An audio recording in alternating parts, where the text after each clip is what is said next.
반갑습니다, 여러분. 오늘은 여호수아 22장 10절부터 우리 29절까지 말씀 보도록 하겠습니다. 제가 먼저 말씀 봉독합니다. 르우벤 자손과 갓 자손과 므낫세 반 지파가 가나안 땅 요단 언덕가에 이르자 거기서 요단가에 제단을 쌓았는데 보기에 큰 제단이었더라. 이스라엘 자손이 들은즉 이르기를 르우벤 자손과 갓 자손과 므낫세 반 지파가 가나안 땅의 맨 앞쪽 요단 언덕가 이스라엘 자손에게 속한 쪽에 제단을 쌓았다 하는지라. 이스라엘 자손이 이를 듣자 곧 이스라엘 자손의 온 회중이 실로에 모여서 그들과 싸우러 가려 하니라.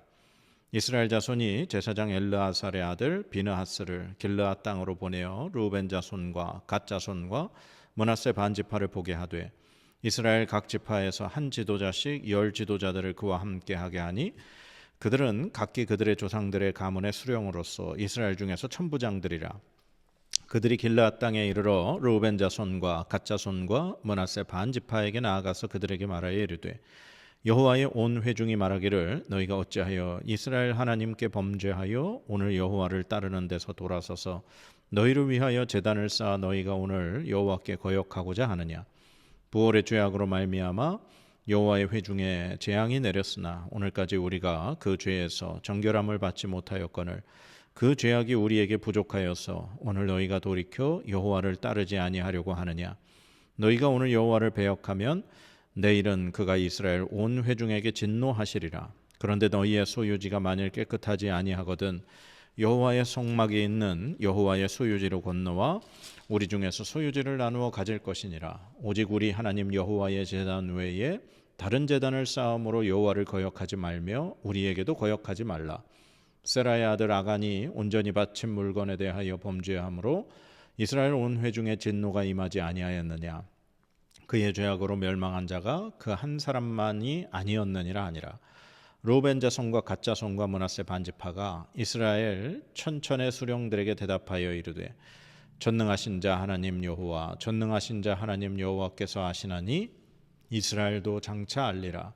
이 일이 만일 여호와를 거역함이거나 범죄함이거든 주께서는 오늘 우리를 구원하지 마시옵소서.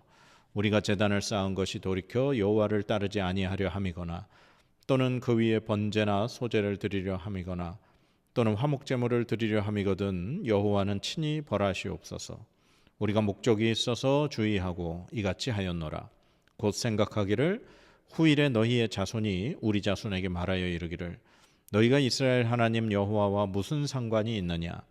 너희 르우벤 자손 갓 자손아 여호와께서 우리와 너희 사이에 요단으로 경계를 삼으셨나니 너희는 여호와께 받을 분깃이 없느니라 하여 너희의 자손이 우리 자손에게 여호와 경외하기를 그치게 할까 하여 우리가 말하기를 우리가 이제 한 제단 쌓기를 준비하자 하였노니 이는 번제를 위함도 아니요 다른 제사를 위함도 아니라 우리가 여호와 앞에서 우리의 번제와 우리의 다른 제사와 우리의 화목제로 섬기는 것을 우리와 너희 사이와 우리의 후대 사이의 증거가 되게 할 뿐으로써 너희 자손들이 후일에 우리 자손들에게 이르기를 너희는 여호와께 받을 분깃이 없다 하지 못하게 하려 함이라. 우리가 말하였거니와 만일 그들이 후일에 우리에게나 우리 후대에게 이같이 말하면 우리가 말하기를 우리 조상이 지은 여호와의 제단 모형을 보라. 이는 번제를 위한 것도 아니요 다른 제사를 위한 것도 아니라 오직 우리와 너희 사이에 증거만 되게 할 뿐이라.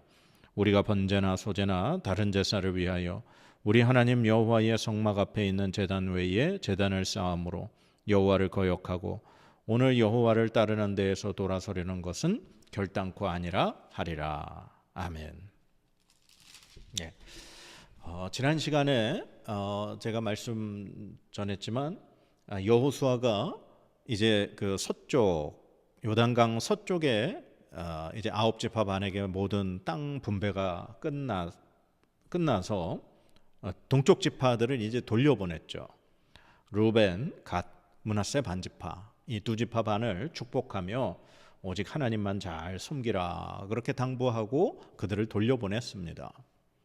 그런데 이 두 지파 반이 요단강 이제 건너가게 되는 거죠. 그 건너가는 그 시점에서 요단가 언덕가에 이르자 거기에 큰 제단을 하나 세웠습니다. 지금까지 이제 제단을 쌓은 것은 이제 요단강을 건널 때 여호수아가 이제 요단강을 건넜을 때 그 요단강에 언약궤를 메고 있던 그 제사장들의 발 밑에서 돌 12개를 가져다가 제단을 쌓았죠. 돌무더기로 제단을 쌓았죠. 그리고 두 번째는 에발산에다가 이 모세가 살아있을 때 명령한 대로 깎지 아니한 큰 돌에다가 제단을 쌓아서 거기에 이제 번제와 화목제를 드리며 하나님의 율법을 선포한 그것이 있었습니다. 그거 외에는 없었는데 이 두 지파반이 오늘 자기 이제 가족들이 있는 요단 동편으로 돌아가면서 그 요단가에다가 이 보기에도 큰 제단을 쌓았다는 거예요. 그런데 이 소식이 이제 요단 서편에 있는 여호수아와 다른 이스라엘 모든 사람들에게 그 소식이 들렸습니다. 그래서 이제 이스라엘이 이 진상을 알아보기 위해서 엘르아살 제사장 엘르아살의 아들인 비느하스와 각 지파에서 이제 대표 한 명씩 요단 서편은 9지파 반이니까 그 므낫세 반지파까지 해서 총 10명의 대표들을 모아서 비느하스와 그 사람들에게 이제 보내게 됩니다. 요단 동편에. 사실은 원래 이 요단 동편의 지파들과 전쟁을 하려고 실로에 모였습니다. 그런데 섣불리 같은 지파인데 같은 민족인데 전쟁을 하게 되는 것을 피하기 위해서 우선 그 진상을 알아보러 이제 선발대를 보낸 거죠. 그래서 비느하스와 10명의 족장들이 가서 이제 길르앗 땅에 가가지고 두 지파반을 만나게 됩니다. 그러면서 이제 왜 이런 악한 짓을 했느냐라고 묻는 거죠. 이 요단 서편의 사람들의 생각은 이 큰 제단을 쌓았다는 것은 그들이 하나님을 버리고 그 땅에 있는 우상을 섬기기 위한 제단으로 오해를 한 겁니다. 그러면서 그들을 만났을 때 하는 얘기가 그 부올에서의 죄악의 이야기를 꺼내죠. 이게 뭔 사건이냐 하면 바로 이 부올에서 이 발람의 꾀로 인해 모압 여인들이 이스라엘의 사람들 남자들을 수령들을 음행 바알 부올에 가담시킨 우상 숭배 행위에 가담시켜서 우상 숭배하게 하고 음행하고 음식을 먹으며 하나님께 범죄한 그 사건을 의미하는 겁니다. 얘기하는 겁니다. 그래서 사실 그것으로 인해 연병이 하나님 분노하셔서 보내가지고 24,000명이나 죽지 않았습니까? 바로 그러한 것으로 이스라엘 백성들은 염려해서 요단강의 동편의 두 지파반이 가자마자 하나님을 버렸구나, 가자마자 그들이 우상 숭배를 하려고 제단을 쌓았구나, 그렇게 생각을 한 겁니다. 근데 이제 두 지파반이 이제 그런 이야기를 쭉 들으면서 이제 자기들의 변론을 얘기를 하는 거죠. 자기들이 그 제단을 쌓은 건 우상 숭배를 위함도 아니고 다른 뭐 번제나 화목제물이나 그런 제사를 위한 그런 제단도 아니라는 겁니다.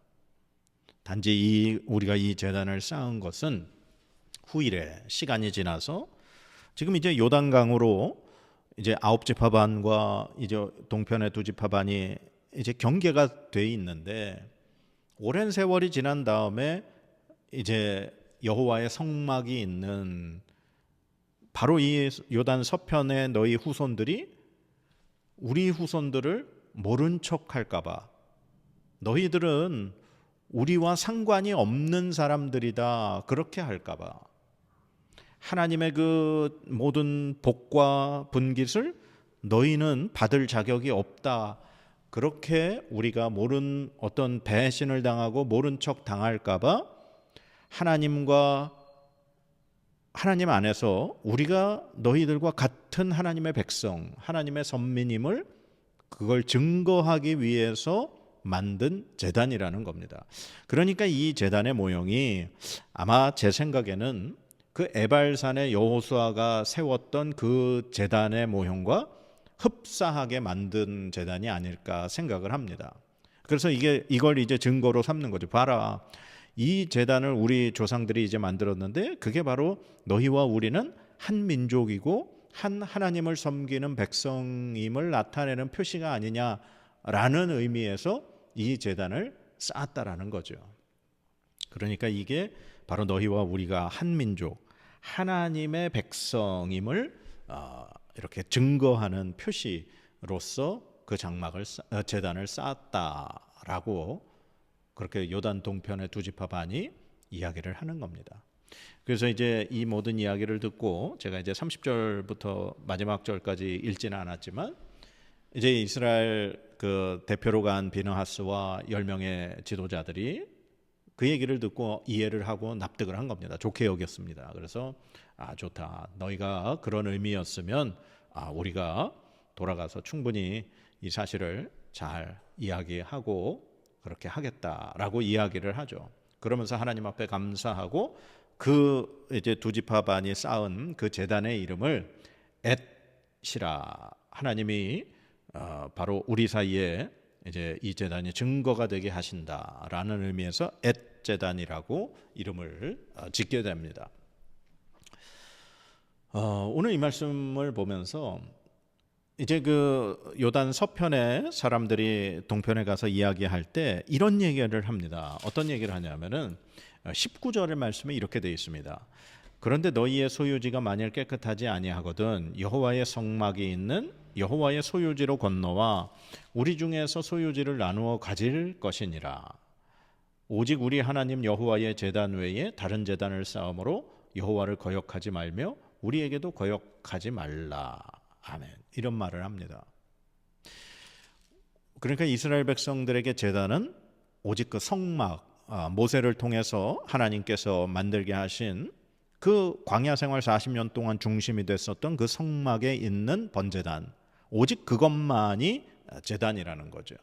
그래서 그 제단을 통해 하나님 앞에 번제를 드리고 그 제단을 통해서만 하나님 앞에 제사를 드릴 수 있다라는 겁니다. 그래서 만약에 너희가 사는 그 땅이 더럽고 만약에 우상 숭배로 가득하고 너희가 거기에 살기가 불편하면 하나님의 성막이 있는 이 요단 서편으로 건너오라는 겁니다.